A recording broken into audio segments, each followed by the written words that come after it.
This is the MK80 boot that I started with. Now I've modified it to fit this boot that I bought online, but the parts are about the same. It consists of the toe, a toe cover, and the heel. This is a good example of it looking great, but once you try walking, you'll realize that there's not really any mobility. The toe compresses the top of the boot and crushes the foot. So the first problem is pretty straightforward. If the top of the toe cover is getting in the way, why don't we just cut it off? So I cut the two apart and I tried to figure out how that would work together. My idea was that as the toe moved up, the panel would move out of the way and allow you to have that flexion without hitting the top of your foot.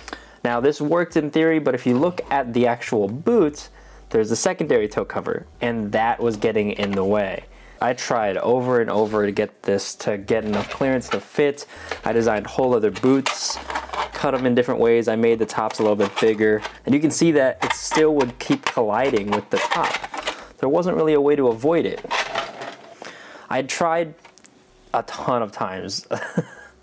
Half of those prototypes that you saw were me trying to fix that problem. And then I thought back to the rules that I had made, and I realized I was just adjusting the part and not fixing the actual issue. This is the boot design from my previous MK80, and I realized that I had already fixed the problem. If we take a look at just the boots, you'll notice that I've successfully split the top of the toe off of the toe piece. So as the toe bends, that panel slides up with it. And when the toe goes back down, it all falls back into place. Now I like this solution a lot. I cannot believe I forgot about this when I was trying to think of a solution for a boot. I've already fixed this issue. The only downside is that I did have just poorly hot glued elastic bands in here.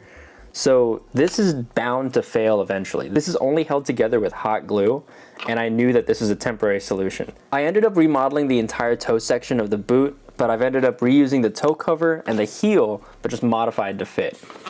Now, when the toe moves forward, the entire thing compresses before it starts adjusting, before it starts hitting the shoe.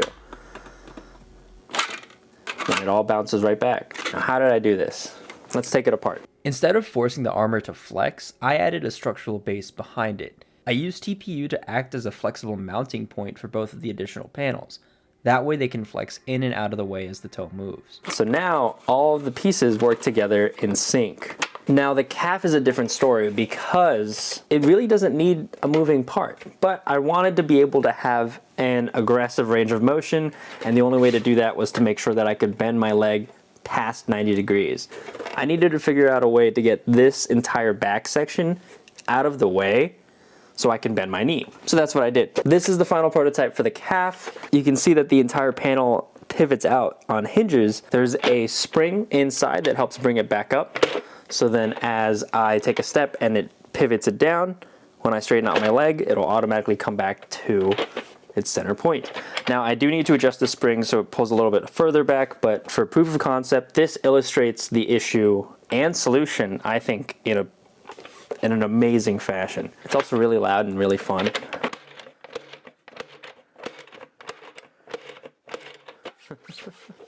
Building these legs to be as mobile as possible and being able to revisit my old boots to help solve current problems was a lot of fun. Now, if you've built armor like this before, or you've sold mobility in a different way, please let me know. I'd love to hear what you came up with. And if you want to follow along with the rest of the MK80 build, I'll be uploading more parts soon.